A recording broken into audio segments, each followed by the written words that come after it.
Hai, apa khabar semua?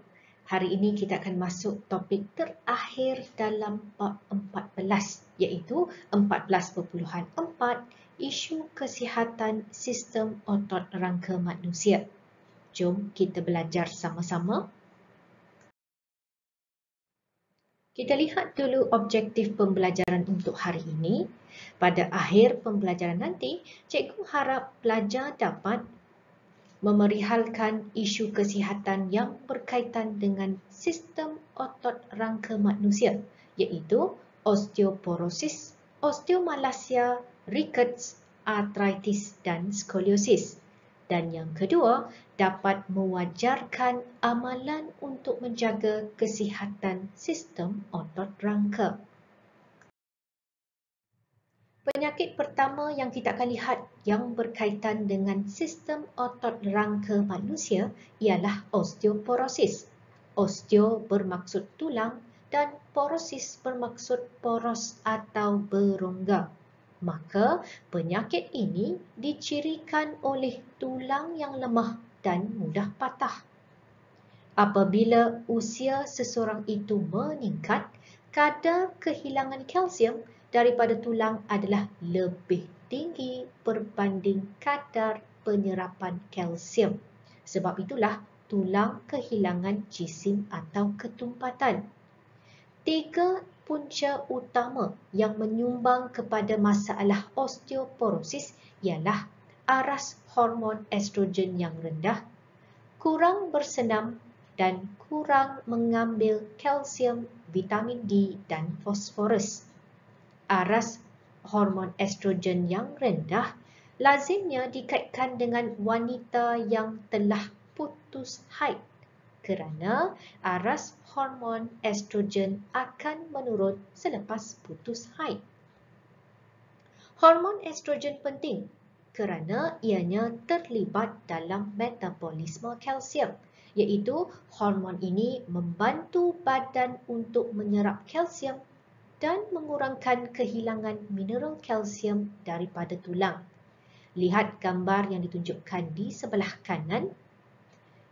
Di sebelah kiri ini merujuk kepada tulang individu yang normal, manakala di sebelah kanan merujuk kepada tulang pesakit osteoporosis.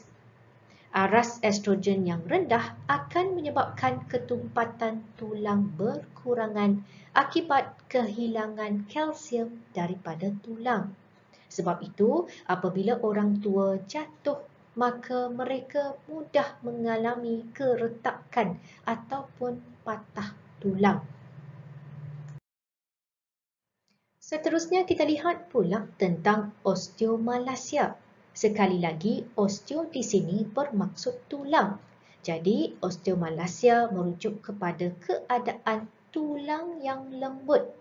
Ingat ya, osteoporosis merujuk kepada tulang yang berongga dan mudah patah. Tetapi osteomalacia merujuk kepada keadaan tulang yang lembut. Tetapi kedua-dua penyakit ini disebabkan oleh kekurangan kalsium, fosforus dan vitamin D. Kalau osteoporosis lebih kerap berlaku dalam kalangan wanita yang sudah putus haid, osteomalacia pula lebih kerap berlaku dalam kalangan perempuan yang hamil. Jika berlaku pada kanak-kanak, penyakit ini akan disebut sebagai penyakit rickets. Rickets menyebabkan tulang kanak-kanak menjadi lembut, lemah dan mengakibatkan kecacatan tulang. Apa pula penyakit arthritis? Terdapat 2 jenis arthritis yang anda perlu tahu. Osteoarthritis merupakan arthritis yang lazimnya berlaku dalam kalangan warga tua. Ianya disebabkan oleh sama ada kekurangan pendalir synovial atau kehausan rawan. Ingat, pendalir synovial merujuk kepada cecair dalam sendi yang bertindak sebagai pelincir. Kalau anda perhatikan pada gambar yang ditunjukkan, berlaku kerosakan dan kehausan rawan Dan ini seterusnya akan menyebabkan hujung tulang dan tulang bergeser. Rawan menjadi nipis dan ligamen akan memendek serta hilang sebahagian daripada kekenyalannya. Sebab itulah sendi seperti sendi lutut akan menjadi bengkak, berasa sakit serta menjadi kurang fleksibel. Akibatnya, artritis akan menghadkan aktiviti harian seperti berjalan. Rheumatoid arthritis pula merujuk kepada penyakit autoimun di mana sistem keimunan badan kita mula menyerang sendi badan kita sendiri. Ini juga akan menyebabkan keradangan, sendi akan menjadi bengkak, rasa sakit dan kurang fleksibel. Skoliosis pula merupakan penyakit tulang belakang di mana tulang belakang membengkok ke sisi dalam bentuk S atau C apabila dipandang dari belakang. Skoliosis mungkin disebabkan oleh faktor genetik atau pertumbuhan tulang belakang yang tidak normal semasa perkembangan akil balik.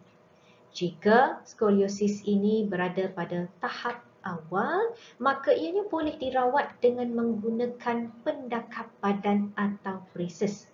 Tetapi jika skoliosis ini berada pada tahap yang lebih serius, maka pesakit skoliosis perlu menjalani pembedahan untuk membetulkan semula tulang belakang.